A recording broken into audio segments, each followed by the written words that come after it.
It's such a privilege to be here this evening.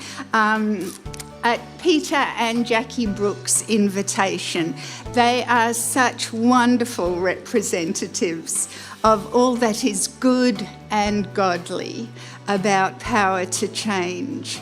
So, as you've heard, I am a Student Life, or now, of course, Power to Change alumnus.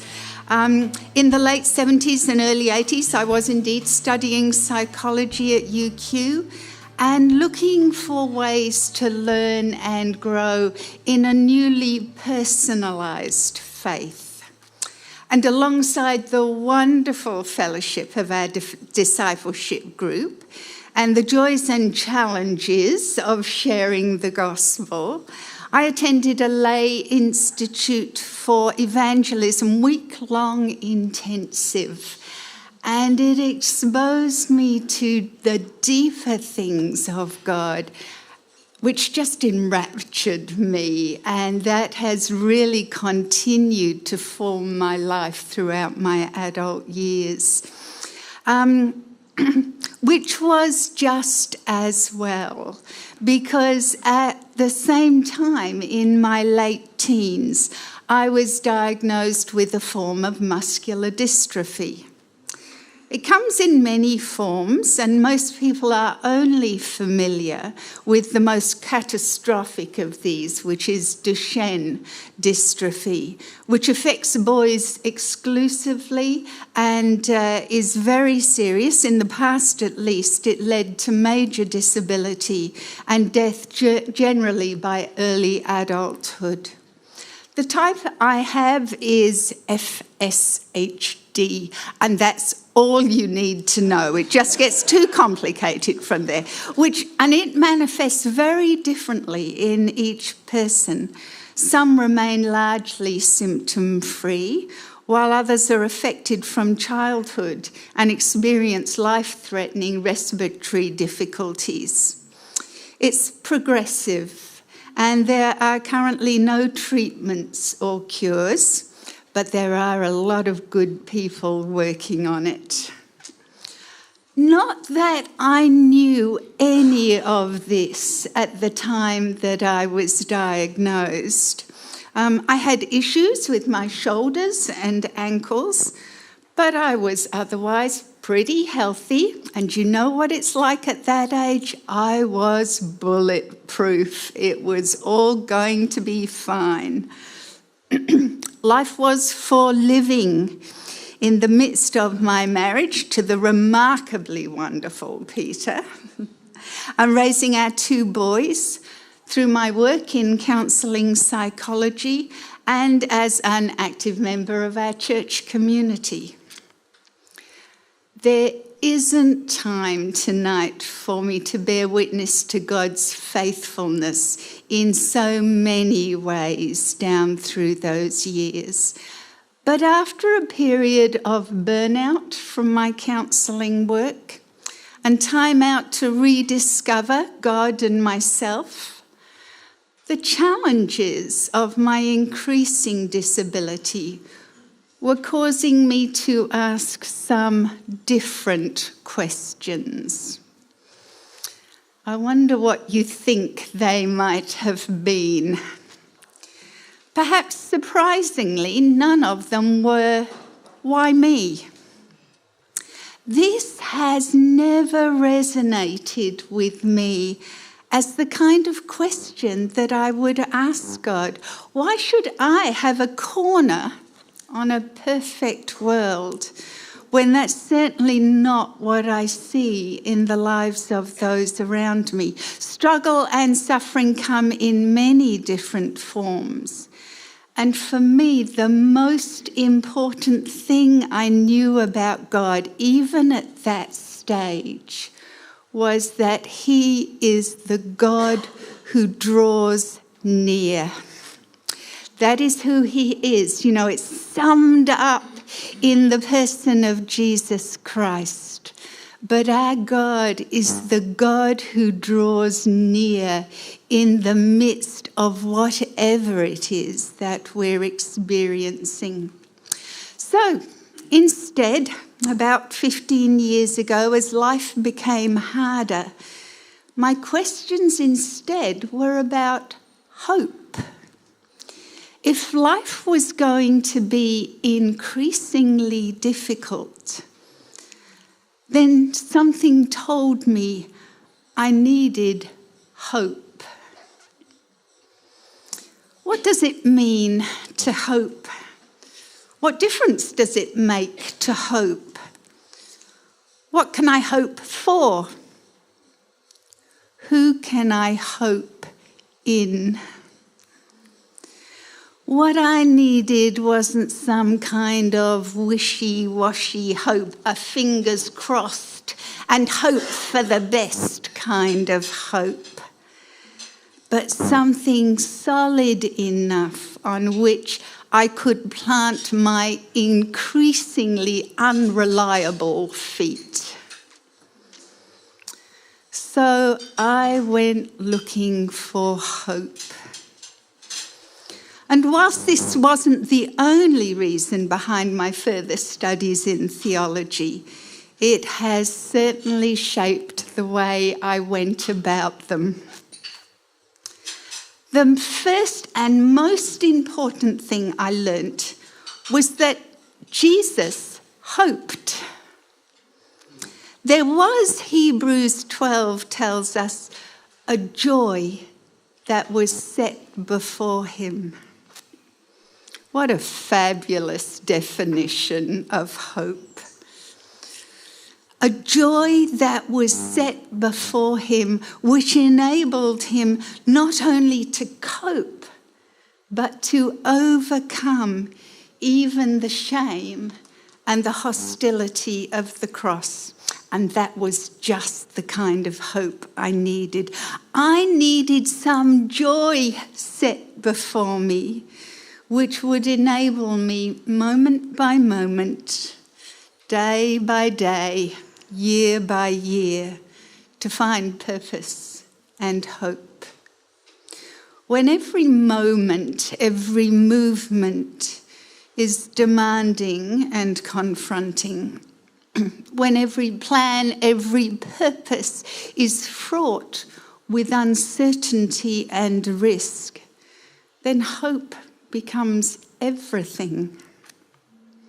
Hope has been given a bad rap over the years, I reckon, on two counts. Firstly, especially in Christian circles, to hope has perhaps sometimes been seen as selfish. I couldn't say exactly where I picked this up from, but somewhere along the way I learnt that to hope, to look for things to get better, in other words, to fail to act with complete altruism and selflessness, would be unthinkable, even shameful. It didn't seem quite Christian to hope. And secondly, as Lenin, of course, identified, religion and its attendant hope is the opiate of the masses. Tell people that things will be better, pie in the sky when we die by and by, and they will put up with suffering and injustice at the hands of those in power, and the revolution will never come. Things will never change. But here is Jesus, back in Hebrews, the most selfless person who ever lived, hoping in the joy, the reward that was set before him, and changing everything for himself and for all of those that he led. How does this happen? What does it mean to live and lead with Christian hope? My hope, like most journeys of faith, began small and personal. I was, as Tom Wright has so eloquently expressed it, surprised by hope. I remember firstly coming to grips with the fact that my hope at that time was very faint and small. If I thought about it at all, even after all those years of sitting in churches and hearing countless messages on the Christian life, I had a vague impression that in the afterlife I would become part of some amorphous, disembodied spiritual mass in heaven. That's not the kind of hope that changes things, or at least it wasn't for me. But instead, I learnt that I will follow in Jesus' footsteps through death and out into new life with him. And this precious, difficult body of mine will be resurrected. My condition, many people are surprised to hear, is only temporary. It will not always be like this. I can still remember the joys of running and dancing and the feel of hitting a tennis ball off the sweet spot of my racket. I can still remember chasing and scooping up little children. I can still remember being in control and strong and able in a particular way. And in all the best ways, I will be and do such things again. Some of you already know that when we meet in the new creation, I will be the one playing tennis in high heels. What have I learnt about leadership in the midst of this? That we can either regard our humanity and physicality as obstacles to be rejected and overcome, or as being amongst God's gracious gifts to us in our creatureliness, our createdness, our not Godness. So we steward our resources to the best of our abilities. We rest and recreate. We make life-affirming choices, and we encourage those we lead to do likewise. We lean in on our hope. We rest on it, knowing that God has underwritten that final outcome. And we declare, I declare with all God's people, resurgam, I shall rise. This is good news. This is hope. How deeply encouraging. But you know, as God met me in my physical need, he also started to minister to my spiritual need. Unlike with my physical well-being, there has never been a time in my life when I can look back and claim to have lived in perfect accord with God. I can't remember such a state, and yet I still know that this is what my life was made to look like. And at the end of all things, which is also the beginning of all things, this at oneness with God is where I will come to rest.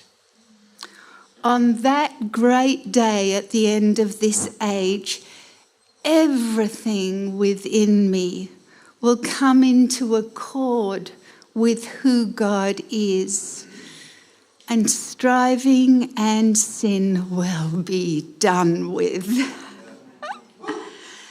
my mind, my being, my character will finally be like that of Jesus, profoundly at peace, with a yes to God resounding in my depths, through every cell, every fibre of my being.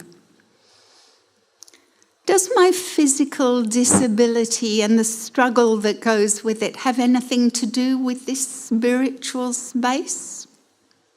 I think it does. The Apostle Paul puts it like this: we also boast in our sufferings, knowing that suffering produces endurance, and endurance produces character, and character produces what? Hope. And hope does not disappoint us, because God's love has been poured into our hearts through the Holy Spirit that has been given to us. It may seem strange, but these few verses put me in mind of a car, a very particular car. One of my earliest memories is of an old Morris Minor Traveller. You know, the one with the wood trim round the back? It was a classic. It was blue. As I say, one of our earliest vehicles. And it had little plastic arrows which were supposed to flip up from the side whenever my dad operated the indicators. So to put you in the picture with the decrepitude of this car, I note that what would actually happen was that Dad would yell at my sisters who sat on either side of me in the back seat, and they would thump the appropriate side of the car from the inside. And then sometimes the little arrow would spring up into place and people would know where we were going. And this story is going somewhere. Actually, across the pinnacles of the Pennine Way. Do you like that? I just thought I'd slot that in there. Which stood between us in Yorkshire, in England, and just about anywhere else in the country that we wanted to travel.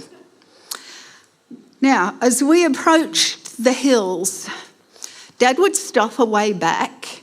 And first of all, he'd fill up the radiator. That's never a good sign, is it? Well, you have to stop and fill up the radiator. And then we'd take a good long run up. And as we climbed, the hills would get steeper and Dad would frantically be working down through the gears. And we'd all be sitting in the car just praying that it wouldn't be a case of everybody out and push. It's what my life feels like. Sometimes within a day, and certainly across the years, I know that the road is getting steeper. And on my own, I'm just not sure that I'm going to make it with the patience, the grace, and the other-centeredness that I want to have in Christ. So, can you hear Paul changing down through the gears? Suffering produces endurance, down a gear. Endurance produces character, down a gear. Character produces hope, and thank goodness, hope does not disappoint us. Growth in our lives, thank God, does happen in the midst of joy as well. But God promises that there's a very particular way in which He's at work as we struggle and yet choose to pursue and hope in Him. How do we lead with this kind of hope? Well, again, as God gives us opportunity, we model it. We don't hide the hills and hardship in our own lives, but we allow others to see us working down through the gears, and then we engage in their lives. Where are the hills in the lives of those we lead? We need to know the terrain they're travelling, don't we? How can we help them to endure? Certainly by offering our acknowledgement and support. How are we to challenge and inspire them to develop the character which seizes upon the hope of a Christ-like self? Again, we encourage them that the end point is guaranteed. Christ will be formed in us, in them. So why would we waste our time settling for anything less here and now? This is how hope shapes our leadership. Then lastly, when our hope for ourselves has done its work of grounding us in hope physically and spiritually, we step back and we catch a glimpse of God's plan for our world.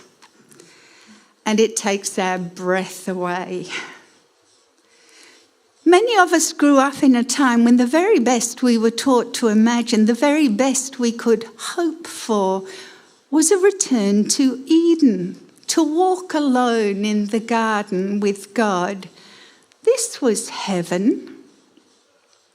But as a whole new thrust of biblical and theological exploration is reclaiming, Eden was perfect, but not perfected.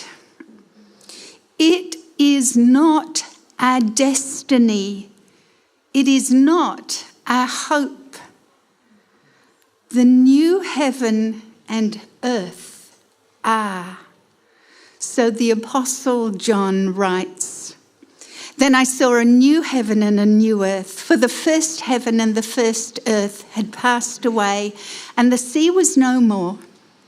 And I heard a loud voice from the throne saying, 'See, the home of God is among mortals. He will dwell with them as their God. They will be his peoples, and God himself will be with them. He will wipe away every tear from their eyes. Death will be no more. Mourning and crying and pain will be no more, for the first things have passed away.'" We tend to like the bit that talks about wiping away tears, don't we? The end of death and mourning and pain. It sounds good. But we perhaps miss the reference to the fact that these are just the fruit of the fulfillment of all God's covenant promises of peace, mercy, justice and reconciliation, which are implicit in that phrase. They will be his peoples, and God himself will be with him. This is covenant language. Now here is hope. This is God's character, his many blessings, his at oneness and shalom, writ large across the whole of creation. And to this hope, this earthy hope, with all our hearts, we say yes, yes, yes. Now here's a vision and a hope with which to lead, to share with generations and peoples from all nations who are hungry for a hope which invites them into and yet beyond a personal confidence. Onto the pages of the biggest, the boldest, and the most hopeful story ever written. and we look for any and every means by which we can join in here and now. Remember, the outcome is guaranteed, underwritten by God himself. He will put everything to rights. And yet we are invited, summoned by every means at our disposal to participate in this kingdom coming. So, what do? We share our faith with others and we long for them to join in on this story. We strive for justice. We practice mercy. We make peace. We care for God's creation. And we create art which summons up the beauty of them all. And our labour is not in vain. It's this hope, all of it, that finally puts everything in perspective and makes sense of my life. And I hope that it might make sense of your life too. Thank you.